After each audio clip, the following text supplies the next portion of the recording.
Olá, sejam todos e todas bem-vindos, bem-vindas ao canal Teoria das Fadas do querido Paulo César, o Paulinho.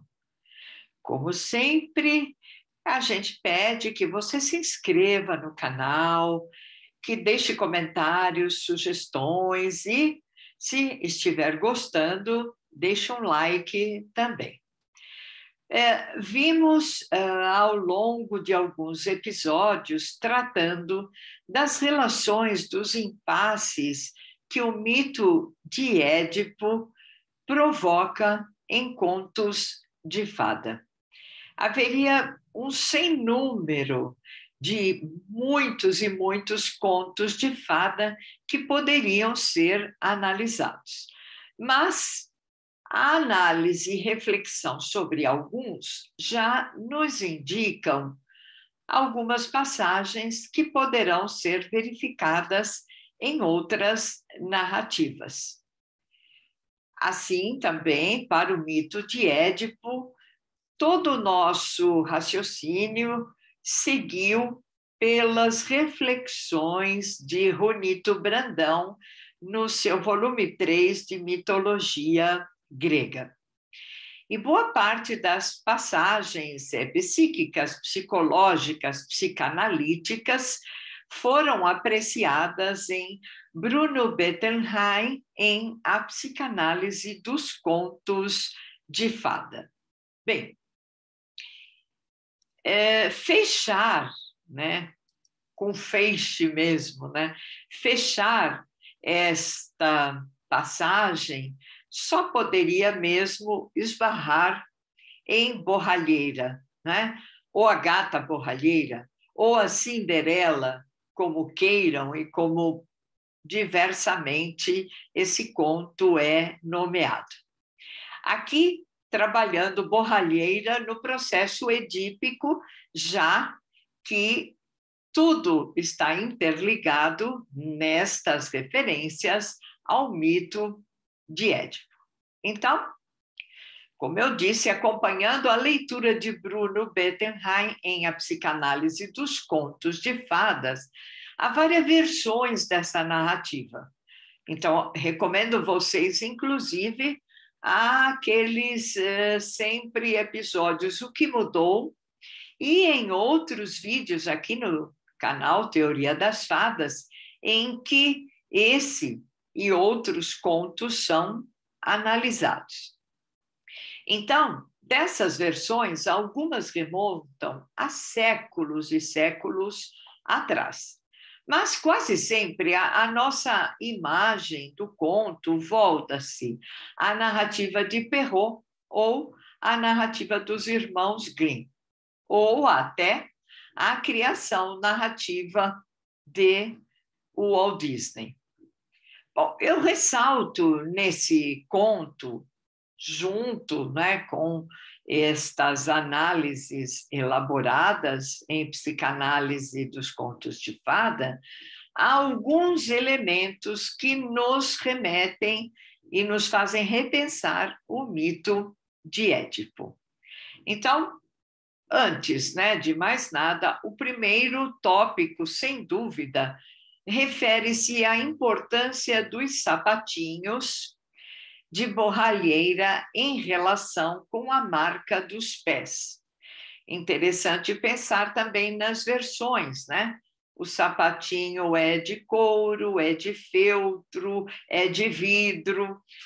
Cada uma dessas interpretações são dadas à maneira de quem narra esse conto.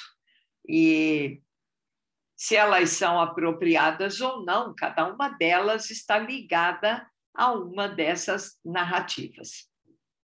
Então, nesse sentido, né, a importância dos sapatinhos de borralheira e a relação com a marca dos pés imediatamente nos traz a lembrança exato o Édipo, que é reconhecido, sabemos, pela marca do seu nome, não é? Édipo, o dos pés inchados. E é justamente por esses pés voltados para fora, pelos pés com uma marca significante que reconhecemos Édipo e quem ele é. Além disso, não é, na etimologia grega, porque há outras significações, os pés apontam para o equilíbrio ou para o seu oposto da necessidade de manter-se em pé com um bastão ou desequilibrar-se. Lembremos que é exatamente, não é, com esse bastão que Édipo matará o próprio pai. É muito significativo. Em Borralheira, a relevância dos pés delicados é marcado justamente pela delicadeza de que um sapato em particular só cabe a pés equilibrados, os de Borralheira. Ainda que passe a vida sendo martirizada pelas irmãs, o que lhe dá o final feliz são exatamente os próprios pés. As irmãs, ainda que tentassem cortar partes dos pés para que coubessem nos sapatos, sabemos, essa tarefa lhes é impossível. Vale dizer que Borralheira, justamente por atravessar vicissitudes, chega ao equilíbrio, algo distante das irmãs que vivem a dependência da mãe. E chegamos ao ponto 2 desta análise de Borralheira. Exatamente a figura materna é um segundo ponto de interpretação nesse conto. Borralheira conhece a mãe maternal em fase infante e é com a madrasta que chegará à maturidade por meio das muitas tarefas que terá que cumprir. Borralheira é a filha daquele pai, as irmãs é que são adotivas, diferentemente de Édipo, que é adotivo na narrativa mítica. Então, as irmãs são adotivas e elas não crescem por excesso de proteção. Se Édipo não recebesse o vaticínio de que mataria o próprio pai e se casaria com a própria mãe, não teria também saído para buscar sua verdade e encontrar seu destino, ainda que cruel. Isso não acontece com as irmãs de Borralheira, já que vivem extremamente protegidas. A menina, sim, usurpada de seu direito de filha e do amor paterno, precisará percorrer um duro caminho para sair das cinzas. E assim, justamente chegamos a um terceiro e importante ponto, as cinzas. E o nome de Borralheira, que borralheira de borralho vive entre as cinzas. Esta é a significação.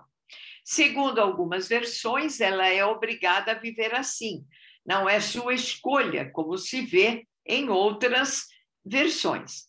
Nesse sentido, a menina sente-se excluída, humilhada e rebaixada, escrava do desejo de sua madrasta e de suas irmãs adotivas.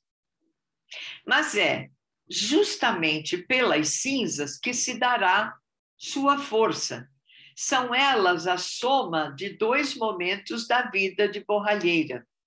As cinzas são o aconchego familiar que ela vivenciou com a mãe e, ao mesmo tempo, o lado sujo, a lama, o desterro, digamos assim, com que se apresenta o seu infortúnio com a madrasta.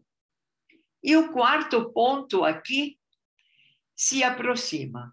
Chegamos a mais um lado forte da narrativa, que retoma presentes temas em Branca de Neve, por exemplo. O pai de Borralheira derrama olhos de amor pela filha. Nessa relação edipiana, a menina inconscientemente desgarra-se da mãe. Mas, morta de fato a mãe, o pai poderia ser todo seu. Não é o que acontece quando o pai recebe outra companheira e, ainda por cima, que vem com filhas. Ainda assim, quando o pai vai a uma feira, pergunta às meninas o que é que elas querem que ele lhes traga. As irmãs pedem coisas materiais, vistosas, não é? Mas borralheira pede, entre aspas, tirada de uma das versões, né? O primeiro ramo é o que ela pede. O primeiro ramo que esbarrar no seu chapéu, o do pai, quando ele estiver retornando. Fecha aspas, não é? Essa passagem nos lembra também do pedido de Bela, em Bela e a Fera, a seu pai, e da icônica rosa que será um elo dela, Bela com a fera. Então, retomando a narrativa de Borralheira. Esse ramo que o pai lhe traz é plantado por ela no túmulo da mãe e regado com suas lágrimas. Sabemos depois que dessas lágrimas surgirá um fruto, e este fruto será transformado em carruagem, e todas as metáforas que nos encantam em Borralheira. Bom, mas essa passagem mostra, notadamente, que Borralheira desprezou o amor materno, a princípio, por esse amor paterno, e que esse amor que ela sente pelo pai a levou, de certa forma, ao seu infortúnio. Uma longa jornada à espera até que o amor paterno encontre o refúgio perdido nesse príncipe encantado. Assim, esse amor se transfere do pai para ele, o príncipe. E chegamos ao ponto-chave edipiano que leva ao amor que sentira pelo pai e consequente morte da mãe. Mas chegar a essa mãe madrasta fará com que entenda, sim, o pai que a queria, mas ela não poderia desposar o próprio pai, como Édipo que desposa a própria mãe, não é? Tendo já assassinado o próprio pai. Afinal, essa madrasta má, não é, de Borralheira, ela seria ou era uma nova visão de sua própria mãe, exatamente como no conto João e Maria, não é? Eles percebem que a bruxa má também é uma versão da mãe, ou da boa mãe. Inconscientemente, Borralheira, como Édipo, matará esse pai ao encontrar-se com o príncipe. E quem, senão o próprio pai, é esse príncipe? E, afinal, se a mãe não fosse madrasta, também ela não perceberia esse amor, ela, Borralheira. Perguntamos, não é? Viraria o príncipe um sapo? Outro dado muito importante de contos de fada que usam dos elementos animalescos. E ponto significativo. E as irmãs de Borralheira, as irmãs adotivas? O que se passa com elas? Bem, Édipo impõe-se, no mito de Édipo, a cegueira para seguir ao desterro e poder encontrar a paz tão brutalmente retirada de sua existência. As irmãs de Borralheira, no entanto, encontram um destino parecido e mais trágico, porque num caminho de ida e num caminho de volta, são-lhes furados os olhos para que percebam na cegueira, como o próprio Édipo, que o poder e a aparência são extremamente perigosos. Bem, encerrando aqui as análises, eu recomendo vivamente que leiam Psicanálise dos Contos de Fadas de Bruno Bettelheim, porque não só alguns pontos de vista que eu arrematei nas análises aqui escolhidas, mas como tantos outros pontos poderão ser observados nessa obra. não é? Ele retoma, inclusive, várias versões de cada um dos contos que ele apresenta. Então, recomendo sagaz e vivamente que vocês leiam o livro, mas outros também, e que apreciem o material que está aqui no canal Teoria das Fadas. Vou ficando por aqui, imensamente agradecida por ter feito esta passagem, não é, edipiana por alguns principais contos de fada. Há muito, muito mais, e eu só tenho a agradecer e deixar aqui o meu muitíssimo grata ao Paulinho pela oportunidade. Até mais ver.